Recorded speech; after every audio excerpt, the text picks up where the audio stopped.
Née en Russie en juin 1969, dans une grande ville de l'Oural, à la frontière de l'Europe et de l'Asie, Larissa Mayorova s'est orientée très jeune vers sa passion, la peinture. Elle fait des études universitaires et un cycle complet d'éducation en art académique.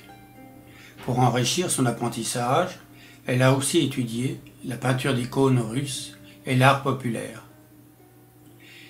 Les magnifiques musées de Moscou, Saint-Pétersbourg et de province lui apporteront le reste pour parfaire son éducation culturelle. Quand elle termine ses études, elle a comme bagage une très bonne formation de peintre, décorateur et scénographe.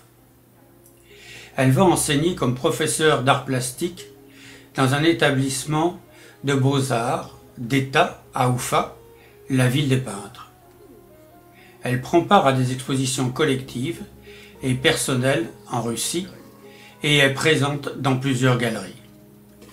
Arrivée en France en 2003, peintre de paysages, elle est impressionnée par la diversité des paysages français et principalement par les Alpes de Haute-Savoie où elle s'installe.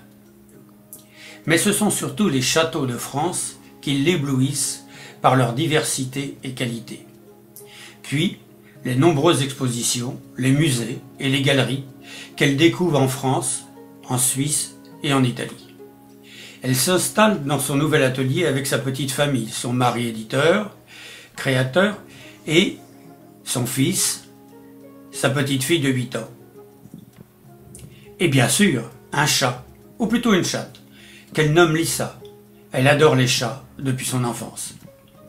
Et là, avec de moins en moins de contraintes matérielles et morales, elle va amorcer un virage important par rapport à son travail en Russie. Le mixte de tout ce qu'elle a ingéré va opérer. Excellente technique, l'amour des paysages, une passion pour les châteaux et les chats. Toujours les chats, encore les chats. Dans ses œuvres, les chats vont de plus en plus être présents et mimer les humains dans des scènes à la Bruegel. La présentation de l'été 2011 au château de Coudray, de son travail des 12 derniers mois, est sa 8e exposition en France. Elle y présente 17 tableaux, simples, diptyques et triptyques, dans une jolie unité thématique et picturale.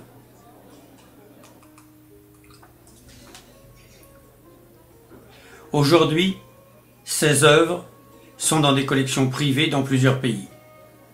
Elle aime toujours Rembrandt, Bruegel, Jérôme Bosch, Albrecht Dürer, Turner, la couleur des impressionnistes, les surréalistes, René Magritte, Salvador Dali, et les chats,